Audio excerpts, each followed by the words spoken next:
Shout out to Goggle Master for sponsoring this series.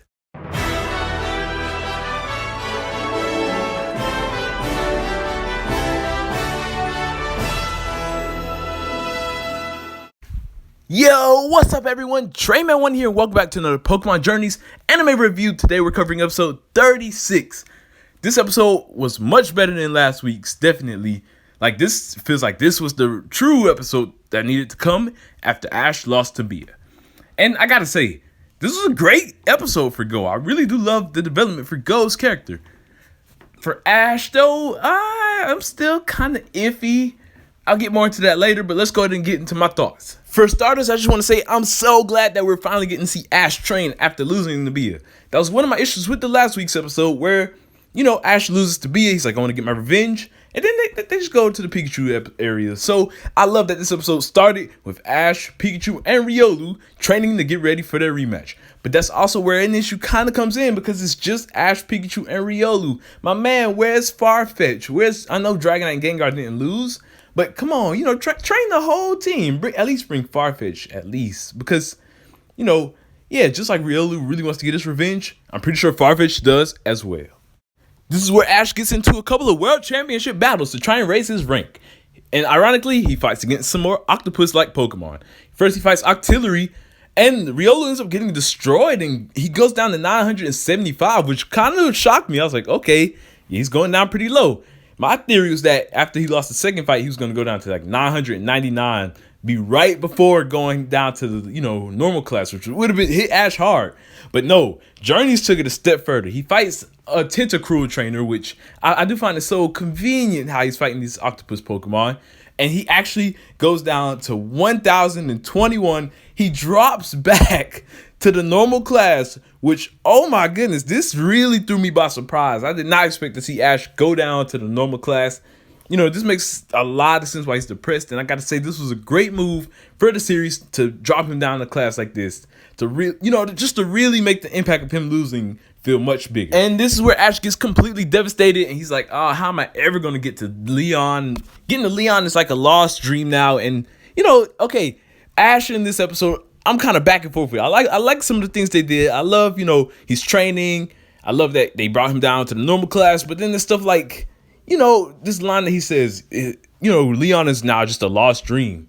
Ash, you're the character who lost 6 leagues back to back to back and never gave up. Like, of course, his first league, he was devastated because that was the first league. But after that, he kept trying. He never gave up. And, he never gave up on wanting to win a league, which he ended up doing in Alola. So I was like, yeah, that was kind of odd for Ash to say that. Professor Cerise also ends up sending Ash and Go to Mauville City due to some sandstorm happening. And I do find it interesting that we saw like a regular Mauville and not the one from Omega Ruby and Alpha Sapphire. Because I know they're trying to stick with a lot of game locations, but it's still interesting to see that they are keeping some anime like designs as well. I think that's kind of tight.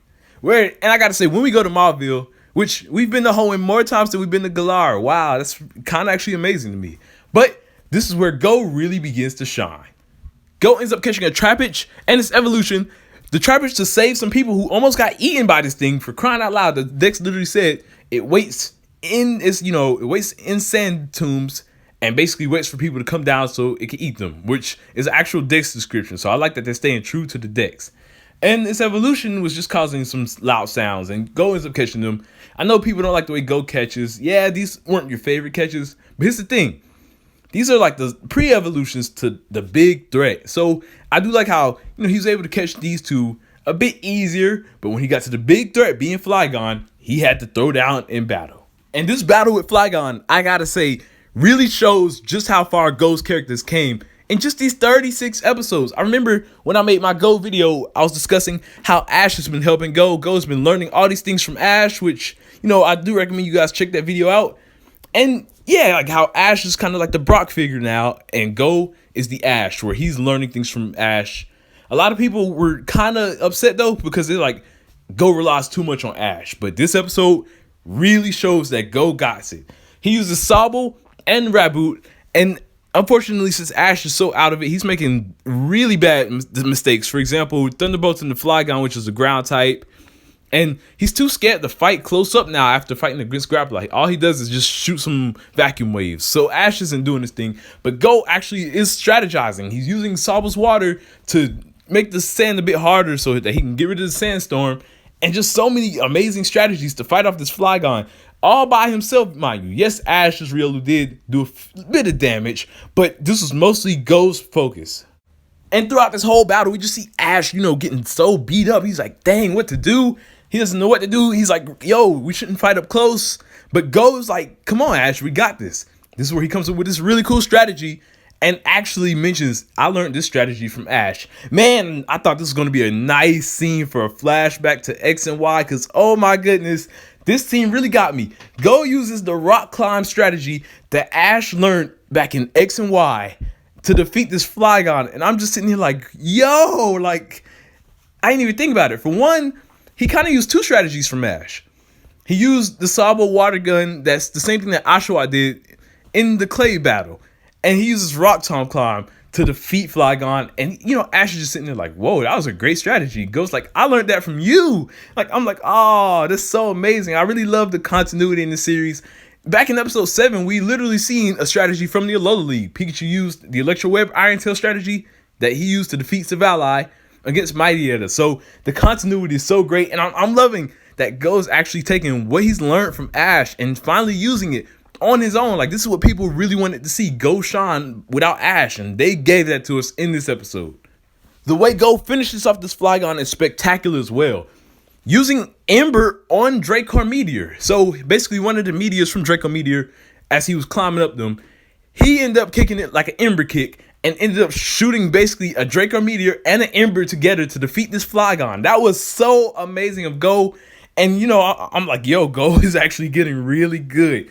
And, this is so great, but it's still kind of saddening to me because we missed Go win his first trainer battle not too long ago against the Hitmonchan. And, I just really wish we got to see that, to see the growth. Thankfully, we will be seeing him fight against Kiawe in the next episode. I don't know how that's going to go because they actually showed Go to be pretty powerful in this episode. My gosh. Great job to you, Go. And this is where Go ends up telling Ash, yeah, Ember might not have worked the first time, but we find new ways to use our Ember. You and Riolu have been working on fighting up hand on hand. And yeah, your punches and stuff might not have worked against Grapple a lot, but you got to find new ways to use your punches to your advantage. And this is where Ash realizes, man, like, he actually says this himself, I'm stupid. Like, what have I been doing? Lays on the ground and he's like, I got to start over now. And basically he has to get back on track and gain himself back. And I think this was a really missed opportunity right here. The way Ash laid on his back, looking up at the sky, we get to see Pikachu and Riolu cuddle up with him. What does this picture right here remind you of? Boom. The Kukui fight.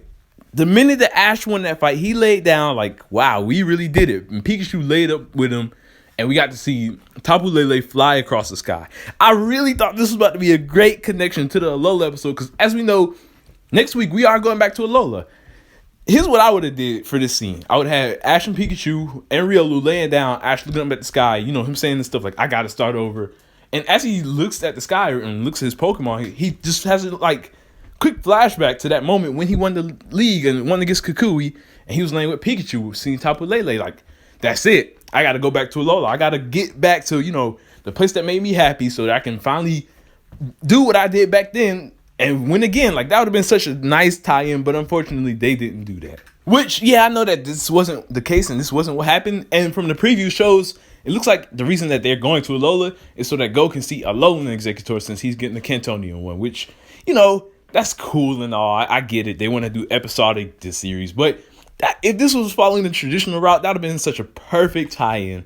And, man, I'm super excited for this Alola episode. We already get to see in the preview Kukui, all of Ash's companions except for Lily, and all of Ash's Alola Pokemon Journeys. You have the potential. You're going through this big arc where Ash lost.